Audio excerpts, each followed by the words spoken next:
Assalamualaikum warahmatullahi wabarakatuh. Kembali lagi dengan saya Ahmad Bustan Arifin. Pada kesempatan kali ini saya akan mencoba untuk memberikan sebuah pencerahan bagi Bapak Ibu semua yang menjadi pertanyaan sampai detik ini, di mana saat ini adalah tanggal 8 September tahun 2023, di mana besok itu merupakan sebuah pengumuman terakhir untuk masa optimalisasi reformulasi. Nah, sampai detik ini masih ada sebagian instansi yang belum mengumumkan hasil reformulasi optimalisasi tersebut. Nah, di sini saya akan mencoba untuk membahaskan kepada Bapak Ibu semua. Tapi ingat, ini berdasarkan analisa ABA Channel ya Bapak Ibu, bukan dari pusat ataupun ketentuan dari mana. Tapi berdasarkan analisa ABA Channel, berdasarkan dokumen ataupun bukti yang ada dan sudah pernah diumumkan oleh BKN tentunya. Seperti apa informasinya Bapak Ibu perlu simak dan Bapak Ibu perlu pahami. Misalnya Bapak Ibu sama sependapat dengan saya, bisa cantumkan di kolom komentar di bawah ini. Sebelum kita ke informasi, alangkah baiknya Bapak Ibu bisa like, comment, share, dan subscribe channel saya. Kemudian Bapak Ibu juga bisa join grup Telegram saya di STTRD ABA Channel. Atau Bapak Ibu juga bisa di TikTok dan Instagram saya di @abarifin_. Kali ini ABA Channel telah memiliki sebuah website yang Bapak Ibu bisa kunjungi nantinya di www.abachannel.com. Serta seandainya jika Bapak Ibu ingin berkontribusi pulsa pada ABA Channel ini, Bapak Ibu bisa kirimkan pulsa berikut nomornya di bawah ini. Jika Bapak berkenan tentunya. Langsung saja kita simak dan kita bahas informasinya berikut ini. Nah, di sini Bapak Ibu saya akan mencoba menginformasikan 3 alasan kenapa instansi sampai saat ini belum mengumumkan hasil optimalisasinya, yaitu hasil reformulasi optimalisasi P3K Tenaga Teknis di tahun 2022 kemarin, di mana banyak instansi yang lain itu sudah pada mengumumkan. Tapi kenapa sebagian instansi, mungkin sekitar 30 atau 40 instansi masih belum mengumumkan? Nah, inilah pendapat berdasarkan analisa ABA Channel, mungkin Bapak Ibu setuju. Kalau kita melihat Bapak Ibu, melihat tentang informasi ditundanya atau diundurnya kembali reformulasi P3K Tenaga Teknis, di sini Bapak bisa lihat bahwasanya untuk pengumuman hasil optimalisasi itu akan diumumkan kan tanggal 5 September tahun 2023 di sini. Akan tapi di sini mengalami pengunduran, di mana ada yang tanggal 5, kemudian ada yang tanggal 6, 7, 8. Nah, 8 itu hari ini. Dan sebenarnya untuk masa sanggah hasil reformulasi P3K Teknis itu yaitu sampai dengan tanggal 9 besok, yaitu 9 September tahun 2023. Dilihat di sini bisa dilihat bahwasanya tanggal 9 September tahun 2023. Nah, berarti Bapak Ibu besok ini kesempatan terakhir bagi contoh, salah satu contohnya adalah Kemenak, kemudian mana lagi KPU sepertinya dan lain-lainnya untuk melakukan sebuah pengumuman. Nah, karena sampai detik ini masih belum ada informasi terkait dengan adanya reformulasi di lembaga atau instansi-instansi tersebut. Nah, apa yang menjadi penyebab hal tersebut bisa terjadi atau kenapa kok sampai saat ini belum diumumkan? Nah, di sini ada 3 alasan yang sudah saya rangkum untuk Bapak Ibu semua. Nah, inilah alasan Bapak Ibu instansi tidak ada pengumuman untuk reformulasi. Mungkin Bapak Ibu setuju, nanti bisa cantumkan di kolom komentar di bawah ini. Alasan yang pertama adalah instansi tidak mengusulkan reformulasi. Nah, jadi Bapak Ibu dikarenakan mungkin kemarin ketika memploting salah satu formasi di instansi tersebut, ternyata yang muncul saat pengumuman untuk pendataan atau saat pengumuman untuk reformulasi memang tidak membutuhkan formasi tersebut.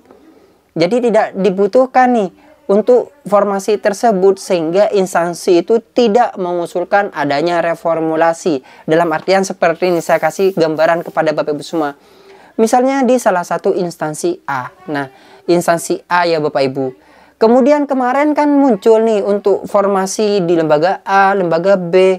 Nah, misalnya di instansi A tersebut tidak membutuhkan sebenarnya. Akan tapi ketika di SSCSN dimunculkan kebutuhan formasi A itu 1 yang melamar, sehingga misalnya ada 5. Nah, ketika instansi itu memang tidak membutuhkan dengan adanya ini, mungkin tidak membutuhkannya kemarin ketika, karena kan pendataan, perlu Bapak Ibu ketahui bahwasanya untuk pendataan formasi itu biasanya 1 tahun sebelumnya. Untuk pendataan di tahun 2022 biasanya di tahun 2021 itu sudah apa namanya ya Bapak Ibu, sudah diumumkan untuk melakukan sebuah pemetaan. Akan tapi seandainya formasi yang satu ini sudah terpenuhi di tahun 2022, mungkin dari CPNS di luar kota ataupun dari mutasi, nah sehingga kan sudah tidak membutuhkan lagi nih. Nah, instansi itu juga berhak untuk tidak mengusulkan, misalnya sudah memenuhi kuotanya. Nah, itu yang bisa menjadi penyebab Bapak Ibu. Dalam artian seperti ini, saya gambarkan seperti ini. Ini adalah instansi A. Nah, instansi A. Tahun 2021 biasanya itu ada pendataan formulasi, formasi. Pendataan formasi.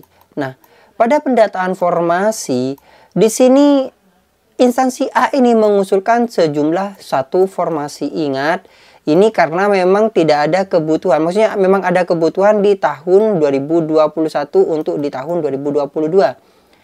Akan tapi di tahun 2022, nah ini kan rencananya kan untuk di tahun 2022 ada formasi sekian.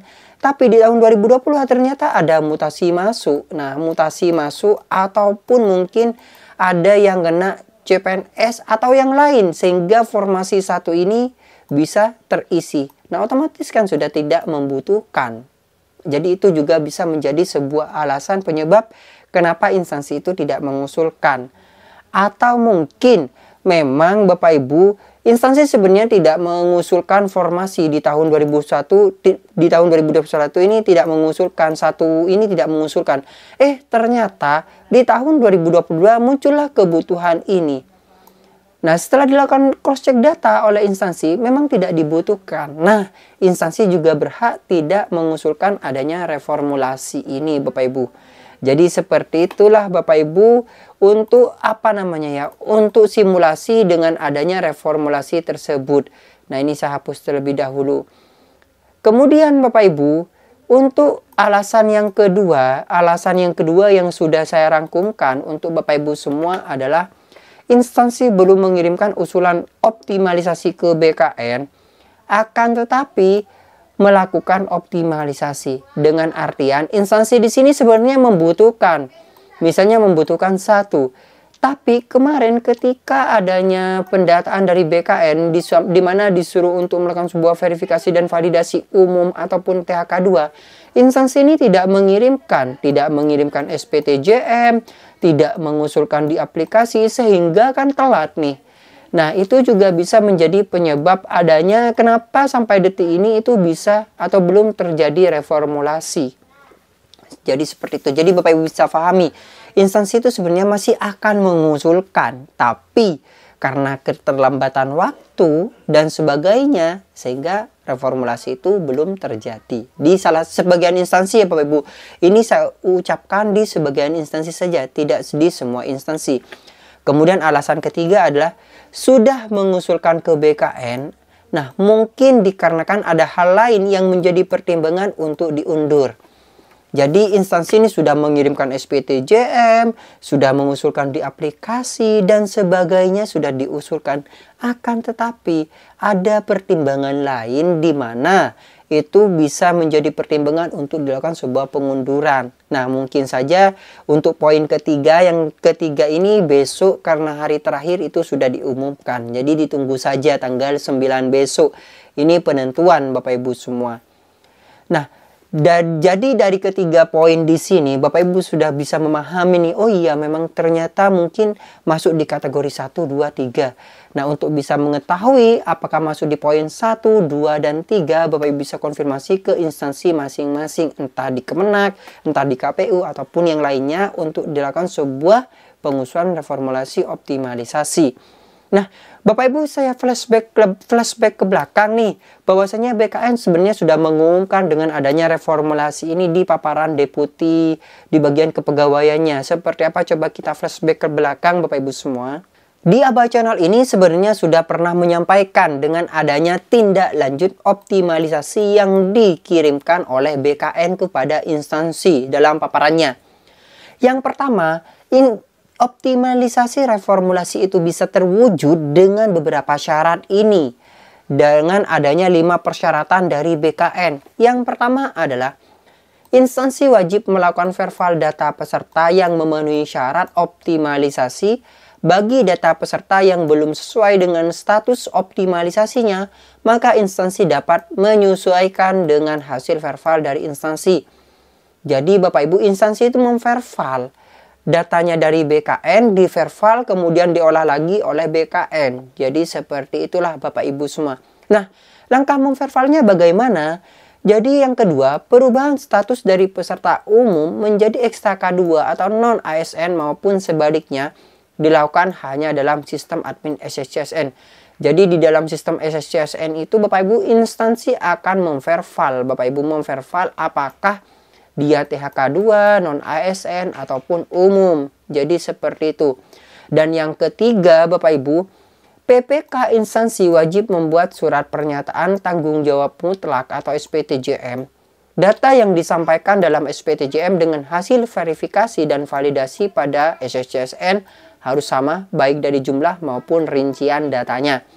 Jadi di sini setelah melakukan sebuah verifikasi dan validasi, instansi itu membuatkan sebuah SPTJM di mana SPTJM tersebut sebagai dasar sebagai bukti untuk pengusulan sebuah adanya reformulasi ke BKN. Nantinya dari data yang sudah di cross check divalidasi oleh instansi, nantinya yang mengolah data adalah BKN lagi. Nah, yang mengolah data BKN sehingga dari data SPTJM di instansi. Jadi seperti itu. Kemudian yang keempat adalah Panitia Seleksi Nasional atau Panselnas tidak menerima perubahan. Nah, ini digarisbawahi. Panitia Seleksi Nasional atau Panselnas tidak menerima perubahan atau susulan data atau pemrosesan data yang tidak sesuai dengan SPTJM yang disampaikan setelah dilakukan finalisasi data dan berakhirnya waktu verifikasi. Apabila terdapat peserta jabatan fungsional teknis yang dinyatakan lulus setelah reformulasi, dan di kemudian hari mengundurkan diri, meninggal dunia, dianggap mengundurkan diri atau tidak memenuhi syarat TMS, dapat dilakukan penggantian oleh peserta THK2 dan non-ASN peringkat di bawahnya dengan prioritas THK2. Nah, di sini Bapak Ibu semua untuk jadwalnya kemarin itu sebenarnya instansi itu diberikan batas waktu itu sampai dengan 15 Agustus di sini. Di mana pengolahan datanya dilakukan oleh BKN di sini tanggal 23 Agustus. Sehingga kenapa kemarin diundur-undur terus nih adanya reformulasi? Dikarenakan ada sebagian instansi belum mengirimkan datanya. Itulah yang menjadi penyebab diundurnya optimalisasi tersebut. Jadi bagaimana, sudah jelas, sudah clear Bapak Ibu semua kenapa kok sampai detik ini ada sebagian instansi yang belum ada reformulasi. Bisa dikonfirmasi ke instansi masing-masing apakah masuk di ketiga kategori tersebut. Mungkin sekian informasi yang dapat saya sampaikan kepada Bapak Ibu semua. Kurang lebihnya saya mohon maaf. Semoga informasi ini memberikan manfaat bagi Bapak Ibu semua. Bagi Bapak Ibu yang baru menemukan channel ini, jangan lupa untuk like, comment, share, dan subscribe channel saya. Kemudian Bapak Ibu juga bisa join grup Telegram saya di @ST_Aba_Channel. Atau Bapak Ibu juga bisa lihat TikTok dan Instagram saya di @Arifin_. Saya harapkan sekali Aba Channel ini bisa mendampingi Bapak Ibu semua, baik pengisian DRH, baik Bapak Ibu yang belum lulus, kemudian baik Bapak Ibu yang sampai detik ini masih menunggu pengumuman. Bagi yang sudah lulus, silakan simak bagaimana pengisian DRH-nya. Bagi yang belum lulus, kita simak di Aba Channel ini tentang informasi CASN di tahun 2023. Pastikan pantau terus Aba Channel ini, karena setiap harinya Aba Channel update informasi.